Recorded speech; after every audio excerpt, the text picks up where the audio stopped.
I've used 3 different waxes: paraffin, soy wax, and beeswax. And I'm just gonna compare them across a few different things that I think are important, whether you're gonna make your own candles or whether you're buying your own candles and want to know what's in them. So as far as cost goes, paraffin wax is going to be at the bottom of the scale. It's more inexpensive, which is why it's very widely used.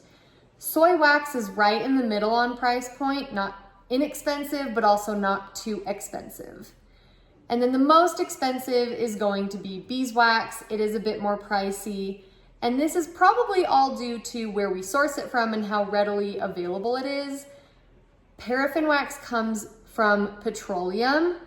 Soy wax comes from soybeans, and beeswax is actually made by bees during the honey making process, which I think is pretty cool. So then you might ask what type of candles you're gonna see these in. For paraffin wax, you really can use it in any type of candle. It's very versatile, which once again is why you're gonna see it a lot of places. I think it's best for mold candles because it's a really hard wax that comes out of molds easily. So that's what I've used it for, and I'll show some examples later on. Soy wax is best for container candles. So these are probably the candles you're most familiar with. You're going to the store, you want to get a candle, you get one that's in a container and it has a scent, maybe 1 to 3 wicks or something like that. That is what soy wax is best for. Beeswax is good for like standalone candles or pillar candles because it doesn't cause a lot of dripping. So another comparison you can make is how it's gonna hold your scent and what it's gonna look like as far as color goes.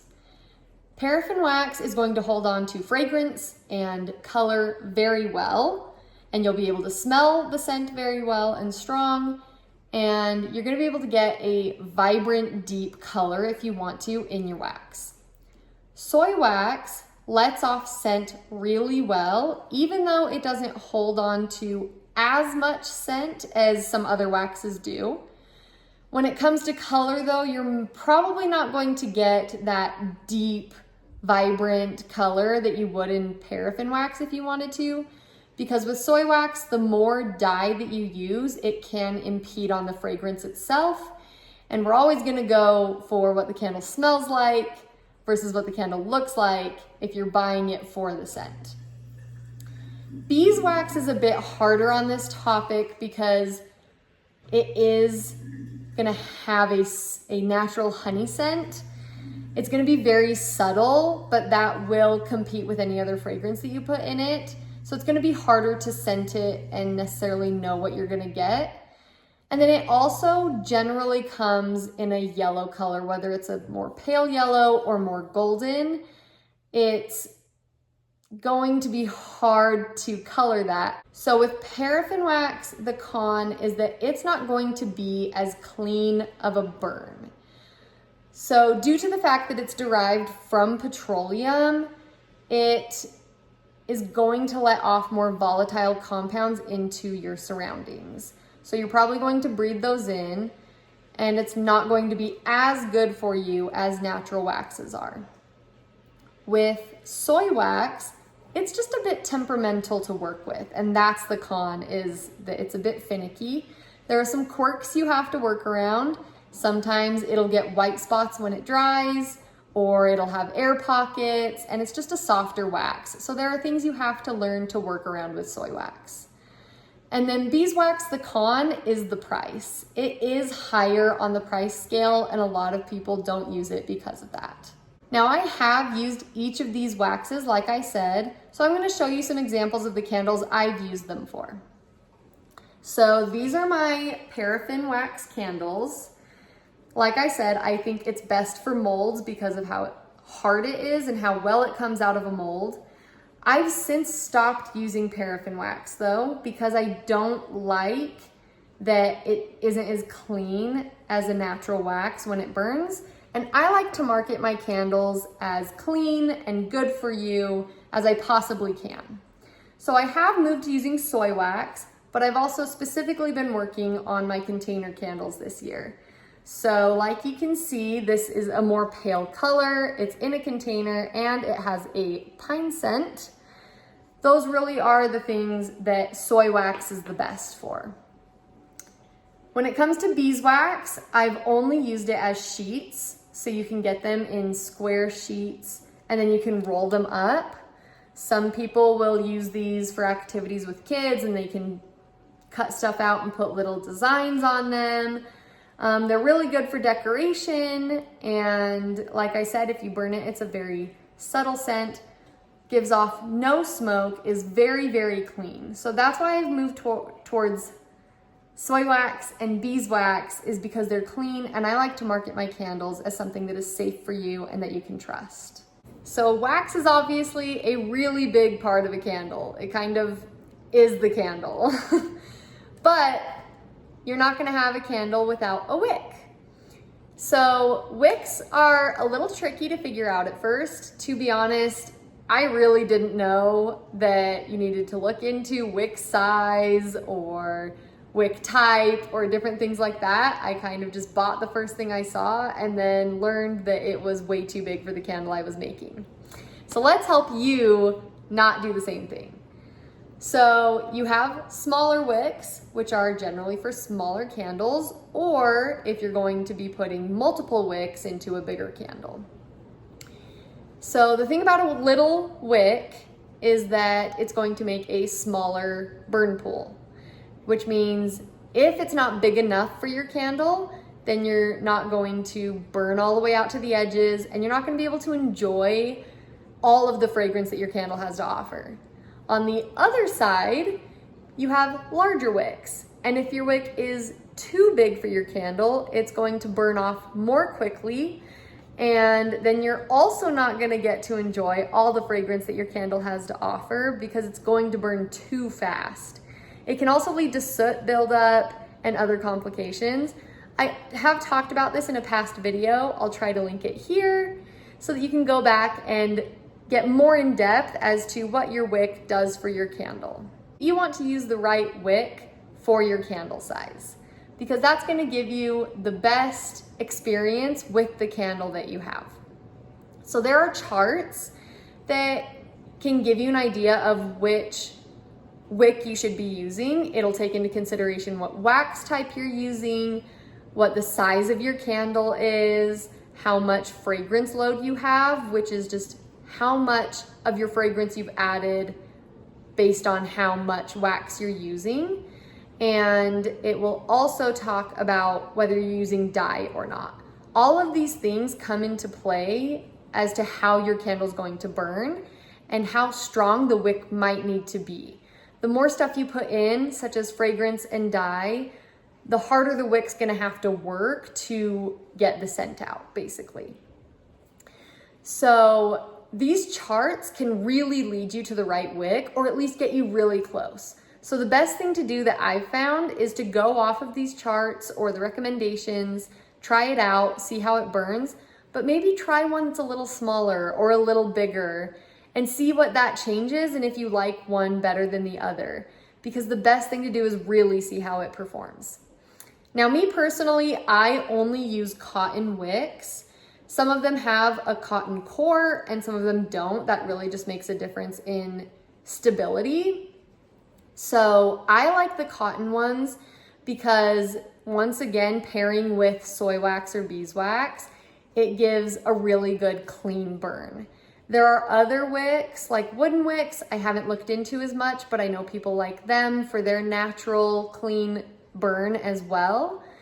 But there are wicks that have metal cores, such as zinc and other things, which you can use. They're very stable and very sturdy, but they are also going to give off some metallic compounds when you burn them, which some people may not like because it's going to put stuff into the air in their environment that they're gonna end up breathing in. So I like the cotton core with natural waxes because then I can continue to promote my candles as a clean option for your environment. So last but not least, we're gonna talk about practice burns, which most people may not even know what this is, but a practice burn is basically practicing how your candle is going to burn. So any reason to do this is basically anything new that you've done. So if you are using a new wax type, if you're using a new fragrance for the first time, if you're doing a new combination of fragrances for the first time, if your wick is new or it's a new type or a new size, if you're using dye in your candle for the first time, if you're using a new container, basically anything new. And then the biggest reason is if you're getting ready to put your candle on the market. So if you have gotten that candle fully put together, you know the wax, you know the fragrance, you know the dye, you know all the things going into it, and you're ready to put this on the market, you need to make one that you are going to practice so that you can be sure what you're putting on the market is good and ready and going to perform the way you want it to. So those are all really good reasons to do a practice burn, but how do you even do it? You're going to start by taking your candle and putting it in the appropriately sized room. If you're not sure what that means, basically smaller candles go in smaller rooms, bigger candles can go in bigger rooms. And that's just to make sure that you can actually smell your candle the way that you want to, and it's actually going to take up the room, and you're going to be able to notice things about the candle. I have a funny little short that I made about this that if you want to laugh, I'll put it up here and you can go and watch that. So after you have your candle in the appropriately sized room, you're going to leave the room. Close the door if you need to. That's what I usually do. Walk away so you're not smelling the scent beforehand. You're gonna let it burn for a half hour to 1 hour, and then you're going to go back and you're going to go into the room and notice what's going on. So you're gonna smell and you're gonna take note. Is the wick the right size, or is it too small, or is it too big? Is it burning at the rate that I expected? What is the fragrance doing? Is it what I wanted it to be, or is one part of the fragrance taking over the rest? Is there a part of the fragrance that isn't performing quite how I expected? Is the combination giving me the feeling that I wanted it to give me?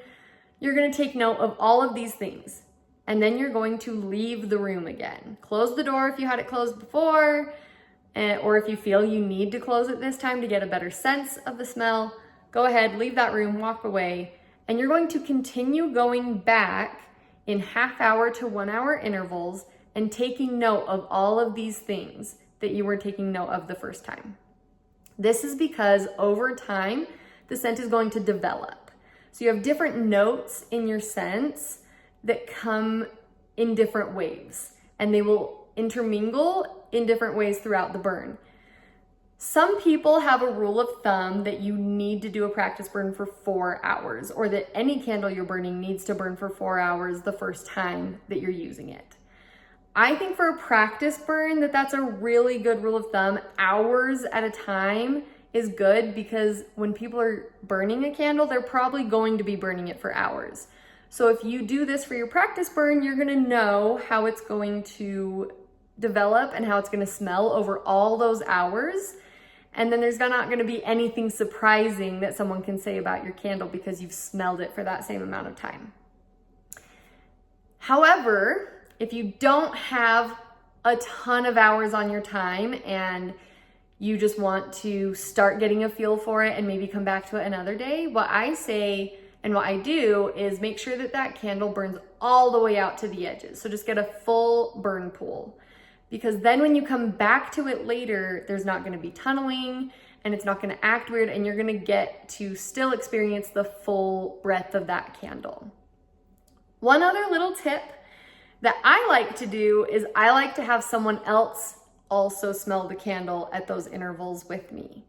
Usually it's my husband, probably to his dismay, but I think it's good to have a second opinion. I'm not super good with every scent. Maybe they're not really the kind that I lean towards, but I want to make it for other people. Maybe I'm just missing something. It's really good to have a second opinion. So I'll usually go in and smell it, and then I will have him go in and smell it after me so we can compare what we think about the scent. Some of this stuff are things that I really thought I looked into before making my first candle, and was very surprised to learn that I didn't know much. And each candle along the way has taught me something different, and that's how I've learned each and everything I've talked about.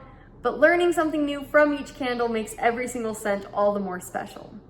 So if you're a fellow candle maker and you have a different process for me or something that looks similar, Please tell me in the comments how you might vary from my process, things that I might be able to learn from you, or maybe even something you learned from me. And if you're around for entertainment or family obligation, thank you for sticking around. Please put in the comments something you didn't expect or something you learned. Please feel free to visit my website as well. I have a few different scents and a few different styles of candles on there. I will have it here on the screen. I will also have it in the video description, and you can always find my website and any other links on my YouTube page, my Instagram, and my Facebook. And I'd love for you to follow, subscribe, comment, and just enjoy this process with me because I'm still learning along the way, but I love sharing what I've learned.